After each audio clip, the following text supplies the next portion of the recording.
Hungary की capital Budapest से लगभग 174 किलोमीटर की दूरी पर मौजूद ये है हंगरी का इकलौता और पूरे यूरोप कॉन्टिनेंट का सबसे बड़ा हिंदू गांव, जो हंगरी में कुछ ऐसा कर रहा है जिसकी आप कल्पना भी नहीं कर सकते। हंगरी के इस गांव में रहने वाली महिलाएं केवल साड़ियां पहनती हैं। यहाँ के पुरुष केवल धोती, कमीज और सनातन के दूसरे पारंपरिक कपड़े पहनते हैं। गांव में खेती करने के लिए ट्रैक्टर्स का यूज नहीं बल्कि बैलों के साथ सनातन के प्राचीन तौर तरीकों का इस्तेमाल किया जाता है। यहाँ के बच्चे मॉडर्न एजुकेशन के साथ साथ संस्कृत भाषा सीखकर वैदिक ज्ञान का अनुसरण करते हैं और सबसे बड़ी बात, यहाँ के बच्चे स्कूलों में माथे पर तिलक लगाकर जाते हैं और स्कूल से आने के बाद इस गांव में बनी गौशालाओं में गौ माता की सेवा करने जाते हैं। और पिछले कुछ सालों में हंगरी के इस सबसे बड़े हिंदू गाँव में आने वाले टूरिज्म की संख्या इतनी ज्यादा बढ़ चुकी है कि एक साल में जितने पर्यटक पूरे हंगरी में आते हैं उससे 3 गुना ज्यादा पर्यटक अकेले इस एंशिएंट हिंदू कल्चर पर बेस्ड इस गांव को देखने के लिए आते हैं। ये डेटा हंगरी की गवर्नमेंट ने खुद से शेयर किया है। तो चलिए जानते हैं कि हंगरी में इस हिंदू गांव की हिस्ट्री क्या है,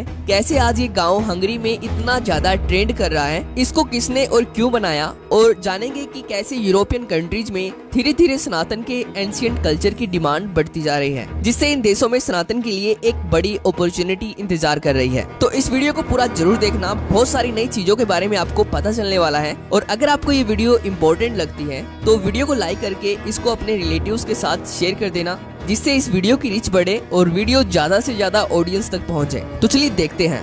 दोस्तों, इस गांव के कई नाम हैं। सबसे पहला नाम है कृष्णा वैली, दूसरा नाम है नव ब्रज धाम यानी कि नया ब्रज धाम, तीसरा नाम है इंडियन कल्चरल सेंटर। पर इस गांव का मुख्य नाम कृष्णा घाटी यानी कि कृष्ण वैली ही है, जो लगभग 660 एकड़ में फैली हुई है। इस गांव में खुद के स्कूल्स हैं, खुद के आयुर्वेदिक सेंटर्स हैं, मंदिर है, खुद की जैविक कृषि, वो भी बैलों के साथ सनातन के प्राचीन पारंपरिक तौर तरीकों से की जाती है, जिसको देखकर आपको भी ऐसा लगेगा कि सच में हंगरी के इस गांव में सतयुग की शुरुआत हो चुकी है। इसके साथ ही इस गांव में खुद की इलेक्ट्रिसिटी है, यानी कि पूरे गांव के हर घर और हर बिल्डिंग के ऊपर सोलर सेल लगाए गए हैं, जिससे हंगरी की गवर्नमेंट ये बात खुद मानती है कि ये पूरा गांव आत्मनिर्भर है, जो हंगरी की नेशनल ग्रिड का हिस्सा नहीं है, जो गौशालाओं से और जैविक कृषि से अपने साधन खुद उत्पन्न कर रहा है। तो अब प्रश्न वही उठता है कि हंगरी में इस गांव को कब और किसने बनाया। दोस्तों, आपको ये जानकर हैरानी होगी कि हंगरी में इस गांव को बनाया गया था आज से लगभग 30 साल पहले, यानी कि सन 1993 में हंगरी के एक महान हिंदू संत शिवराम स्वामी के द्वारा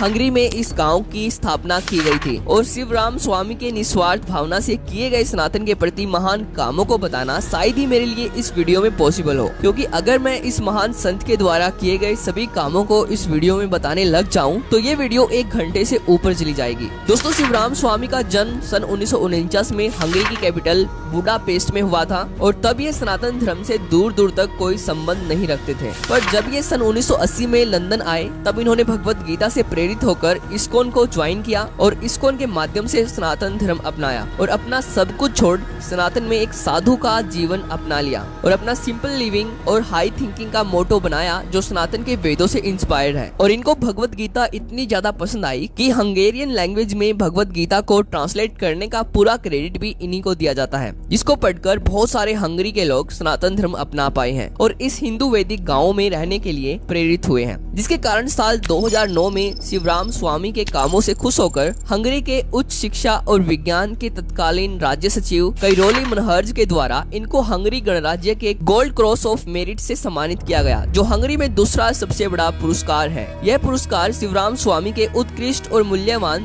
धर्मार्थ और मानवीय कार्यों के लिए इनको दिया गया था। पर दोस्तों, केवल इतना ही नहीं, जैसे कि मैंने आपको वीडियो के स्टार्टिंग में बताया कि एक साल में जितना टूरिज्म अकेले पूरे हंगरी में आता है उससे 3 गुना ज्यादा टूरिज्म एक साल में अकेले हंगरी के इस हिंदू गांव को देखने के लिए आता है। यानी कि एक साल में केवल 10,000 पर्यटक पूरे हंगरी में आते हैं, जो इनका ऑफिशियल डेटा है। और दूसरी तरफ एक साल में 30,000 से ज्यादा पर्यटक केवल हंगरी के इस हिंदू गांव को देखने के लिए आते हैं, जैसे कि आप इस वीडियो में देख सकते हो।